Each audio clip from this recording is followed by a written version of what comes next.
Good morning, good day, church day, Lord day. I am Brother Cesar Capistrano. Muli na naman pong mag-share sa inyo ng Word of God. Ang ating pong topic sa araw na ito. Nakagawa ka na ba ng mabuti sa kapwa? Ano ito sa Biblia? Atin pong aalamin yan. Bago ko po basahin ang talata, tayo pa'y manalangin muna. Diyos Amang nasa langit, makapangyarihan sa lahat, sambahin ang ngalan mo. Diyos Ama, maraming salamat po sa gabay, biyaya na pinagkakalam niyo sa amin, sa bawat isa sa amin. Di po kami magsasawa magpasalamat, Diyos Ama. Sa muli na naman pong pagdilat ng aming mga mata, ay napakalaking biyaya po ito para sa amin. Muli na naman po namin magagampanan ang aming tungkulin para sa aming sarili, pamilya, trabaho, at kaawaan niyo po kami, Diyos Ama, kung kami po ay nagkukulang po sa inyo. Papasukin niyo po sa amin ang iyong presensya upang sa ganun po ay lubos namin maunawaan, maintindihan po ang iyong salita na buhay at makapangyarihan. Sa ngalan ng Panginoong Yesus, Amen. Brother and sister, magandang araw na naman po ng linggo. Ating topic, nakagawa ka na ba ng mabuti sa iyong kapwa? Ano ito sa Biblia? Akin na pong babasahin ng Efeso chapter 8 to 10. Efeso chapter 2, 8 to 10. Verse 8. Dahil sa pamamagitan ni Kristo Jesus,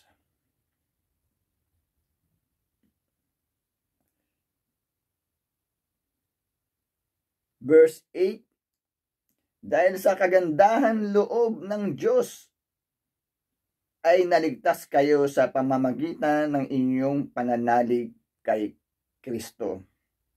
9, hindi ito dahil sa inyong mga gawa, kaya't walang dapat ipagmalaki ang sinuman.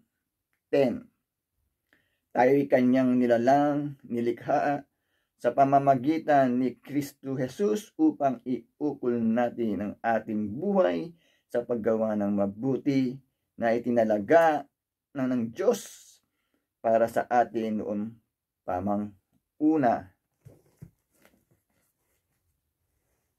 Amen. Brother and sister, napakaganda po ng ating nabasa mula sa Biblia. Sa nilalaman po ng talata, kung tayo naman po daw ay nakagawa ng mga mabubuti sa kapwa,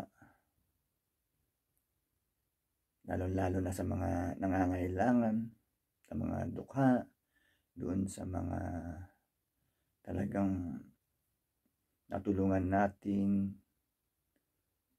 na sa kanilang mga kagipitan, ay hindi ito ang magdadala sa atin o hindi sa pamamagitan ng ating gawa na tayo po ay maliligtas. Malinaw po sa nabasa natin sa verse 8, ang kagandahang loob ng ating Diyos Amang nasa langit. Tayo ay nangaligtas sa pamamagitan ng ating pananalig sa ating Panginoong Hesukristo. Kaya po kailangan po nating manalig sa ating Panginoong Hesukristo, manampalataya at sumunod sa kanyang mga aral upang tayo po ay makasama sa kaharian ng ating Diyos Amang nasa langit. Malinaw po sa nabasa natin talata, hindi sa pamamagitan ng ating gawa, kung tayo po ay mga ligtas. Ito po ay kaloob na ng ating Diyos Amang nasa langit sa pamamagitan ng ating pananalig sa ating Panginoong Hesukristo. Brother and sister,